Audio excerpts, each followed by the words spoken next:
Welcome to the Darkest Before Dawn podcast. I'm your host, Andrew, and I have a very talented, great guest today on my show, the amazing David Howard Thornton. How you doing today, sir?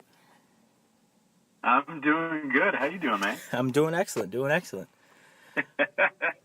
Awesome to hear. So, how did you get into acting, and who are some of your higher icons that you look up to and get inspired by? Geez, yeah. I got into acting way back when I was like a little kid. My parents got me into doing like church theater of all things. Oh, really? Yeah. So that's how I started out, was doing plays about Jesus. Plays about Jesus. Oh yeah, now I kill people. So you come full circle. Yeah, definitely full circle. Now I know you were super starting off. I know you were super into comedy too. From the dead, so. Yeah. I know you were super into comedy. I primarily did comedy. Did you? Now, how was the transaction from comedy to horror?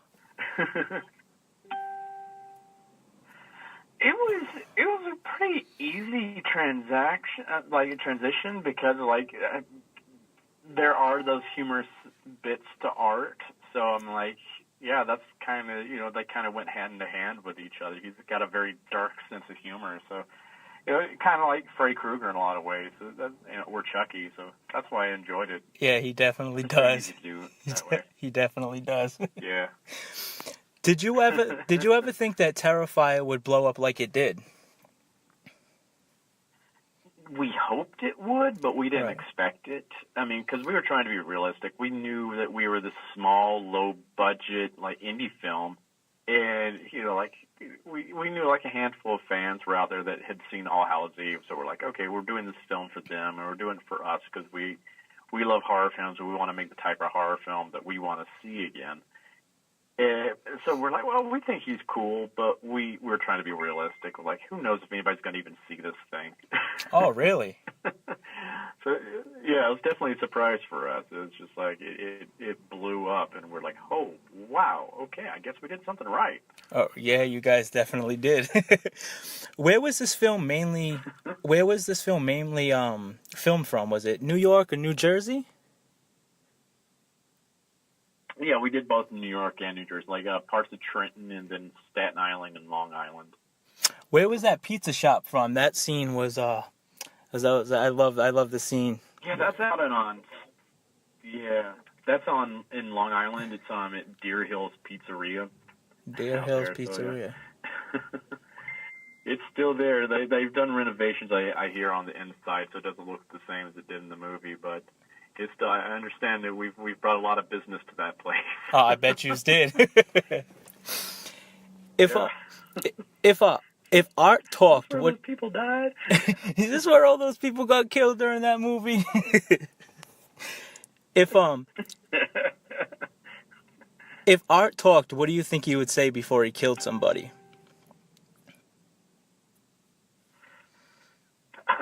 God, if he talked, yeah. I feel like he would. He'd probably have some kind of punchline before everything. Right, definitely, because he's such a fun, outgoing, crazy character. So I think he would troll people around a little bit. You know, that's what I think he would do. Oh God, yeah.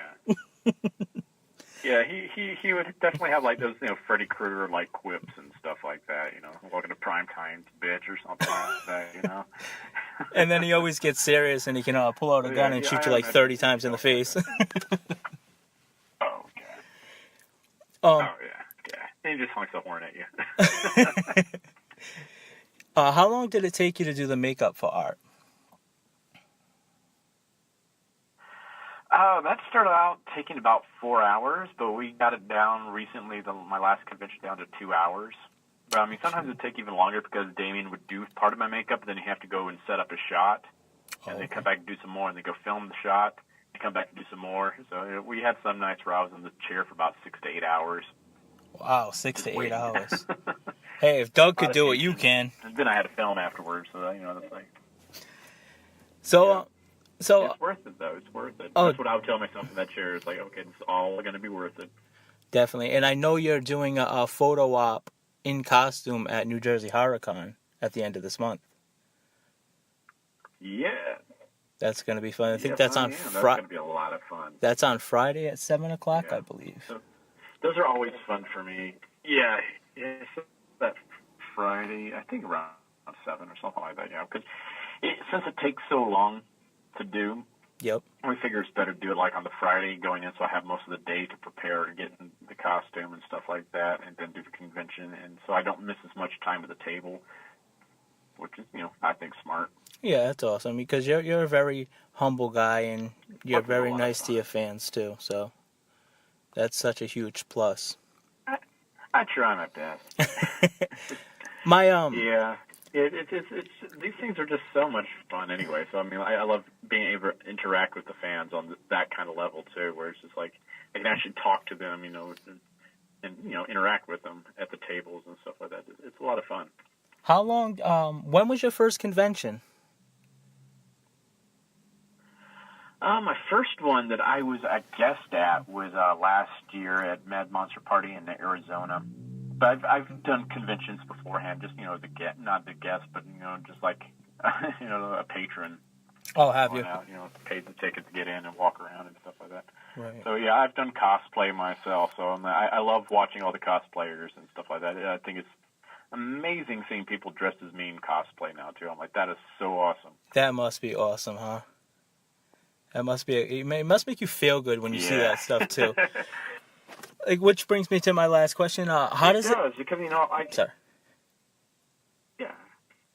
No, go ahead. I'm sorry. Yeah, go ahead. All right. Which brings me to my last question. How does it? I can't even remember what I was saying. How does it make you feel seeing your face on T-shirts and seeing people that have tattoos of art on them? And I know Trick or Treat Studios is they're doing like a whole art costume and mask. How does all that make you feel?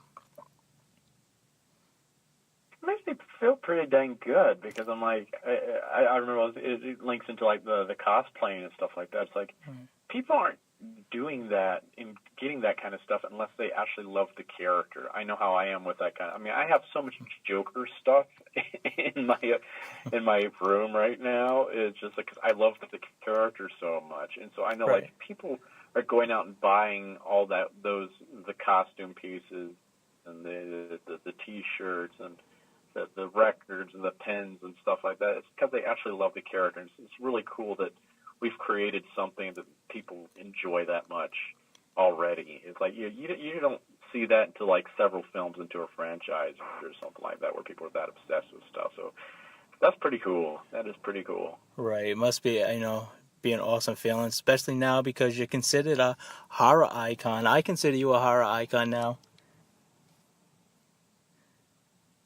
That's so weird. I love it though. It's something I never expected in my life. It's just like I'm this former geek from Alabama.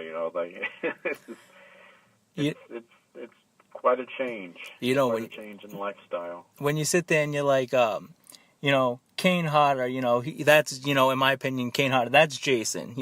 He's played him the most, and I think he plays him the best. And then when, in the future and everything, you're always going to be, there's no one that's going to be able to play this role as good as you have. Like, this is just you. There's nothing, Just like how, Robert Englund. That's Freddy, right. Yeah. Right. Thank you. That's it. Yeah. He's like, I love Jackie Earle Haley, but he wasn't Robert. Right. Like, right. Just that, like, Robert is just, that's his role. It's just like, I've even had, because, I hear there's talk about, like, rebooting the franchise and stuff like that, and how there's like, who could play Freddy next? And I've had some people say that I could play it. I'm like, ooh. I would be scared to play it because Robert is so dang good in that role. I just don't think anybody else should play it. I'm like, he's amazing in it. I definitely think. Just like I don't think anybody else should be doing the voice of Chucky right now. It should only be Brad Dourif doing the voice of Chucky. Oh, I am very upset about that.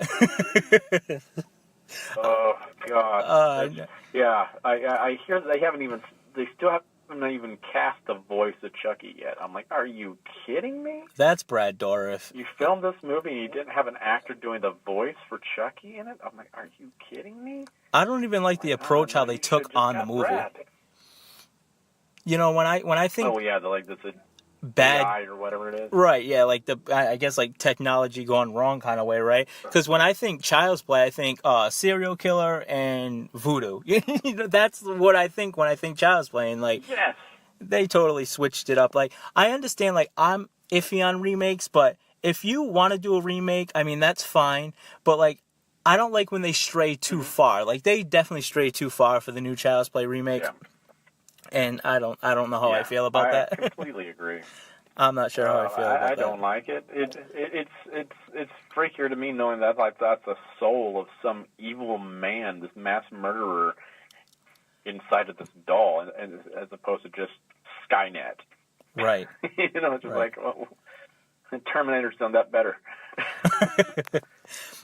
Could you give me any kind of info on Terrifier 2? Oh, I will say that it's going to be more story driven. Okay. I'll say that because now we've introduced art. Now we want to start building the world around art and how he impacts that world around them and the people in it. So we're going to have more of a narrative, slant to this one. So it's going to be good. It's going to be bigger. It's going to be crazier. I'm so excited. We're wondering how we're going to top the hacksaw scene. We're hoping we can, but we're like, oh, dang, did we set that bar too high? That one. We have some like really freaky ideas for this one. It's going to be awesome. I know it.